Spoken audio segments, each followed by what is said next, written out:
जो आयन्स हैं इसको हम लोग मूलक बोलते हैं। दो प्रकार के होते हैं, धन आयन और ऋण आयन। धन आयन और ऋण आयन। इन आयनों से रासायनिक यौगिकों का जो सूत्र है, रासायनिक सूत्र, उसको बनाना बताएंगे। कभी कभी क्या होता है, कुछ यौगिकों के रासायनिक सूत्र हम भूल जाते हैं। क्या बोलते हैं? भूल जाते हैं। अगर भूल जाते तो दिक्कत होती है। इसलिए ये जो विधि आज है बहुत ही महत्वपूर्ण है। इसमें आयनों के सूत्र याद होने चाहिए। क्या होना चाहिए? आयनों के सूत्र याद होने चाहिए, तभी आप कर पाओगे, नहीं तो नहीं कर पाओगे। ठीक है, तो पहले देखो रासायनिक सूत्र क्या है। रासायनिक सूत्र देखिए, रासायनिक सूत्र तीन प्रकार के होते हैं, संरचना सूत्र, मूलानुपाती सूत्र और अणु सूत्र। इसमें जो मुख्य हम लोग लिखते हैं, जैसे जल का सूत्र लिखो H2O, कार्बन डाइऑक्साइड का CO2 लिखते हैं ना, ये जो सूत्र है ना, ये मूलानुपाती सूत्र ना संरचना सूत्र, ये है क्या? अणु सूत्र। क्या है? तो मेनली जो आपका रासायनिक सूत्र है वो अणु सूत्र ही होता है। जो हम अपने रासायनिक क्रिया में जो किताबों में लिखा होता है वो अणु सूत्र होता है। तो जैसे यहाँ पर मैंने लिखा सोडियम सल्फेट का अणु सूत्र लिखो। ठीक है, तो कैसे, मान लिया हम भूल गए, सोडियम सल्फेट याद नहीं है। अब इसमें ध्यान दीजिएगा कितने चीजें हैं, सोडियम है और सल्फेट है कि नहीं? तो सोडियम को लिख लो यहाँ पर और यहाँ पर सल्फेट को लिख लो। ध्यान दीजिएगा, अब सोडियम के ऊपर कितना आयन होता है? Na+ होता है कि नहीं? इसका मतलब है यहाँ पे एक धन आयन है। क्या है? पक्का?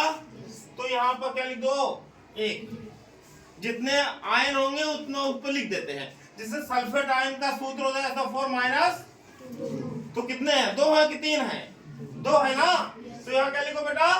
2। पक्का? इसको हम रफली लिख देंगे कि हमको याद रहे। ठीक है, तो अब इसको हम तिरछा गुणा कर देंगे। ये 2 यहाँ से, 1 यहाँ से।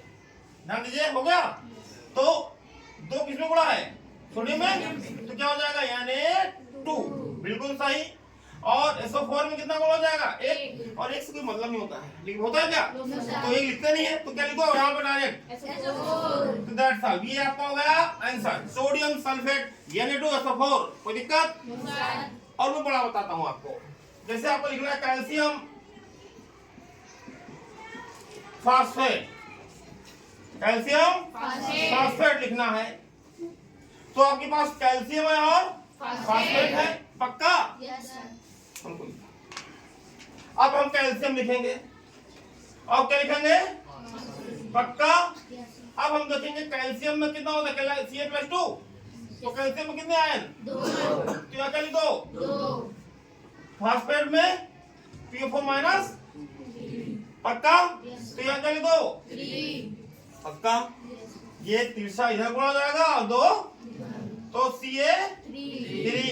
अब चूंकि PO4 में 2 तत्व साथ में, P भी है और O भी है, अब इसका गुणा P से करेंगे कि O से करेंगे? नहीं समझ आ रहा ना?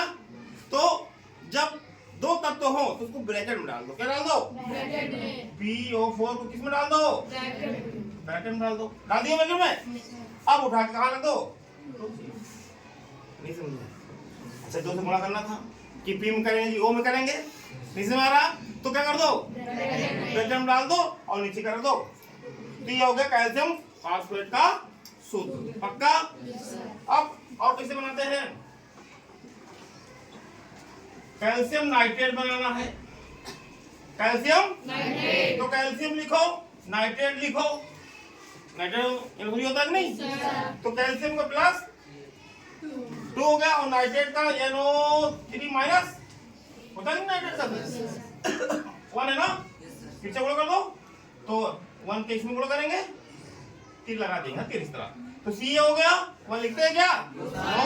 और चूंकि यहाँ पर N भी है और O भी है, तो क्या डालेंगे? बिल्कुल सही, NO का होल टू। क्या हो गया आपका? कैल्शियम नाइट्रेट का सूत्र हो गया। बोलो? नहीं समझे? जो भूल जाए तो लिख दो। सही है? ये हो गया कैल्शियम। अब आपको लिखोगे सोडियम नाइट्रेट। लिख के दिखाओ सोडियम नाइट्रेट को, जल्दी से।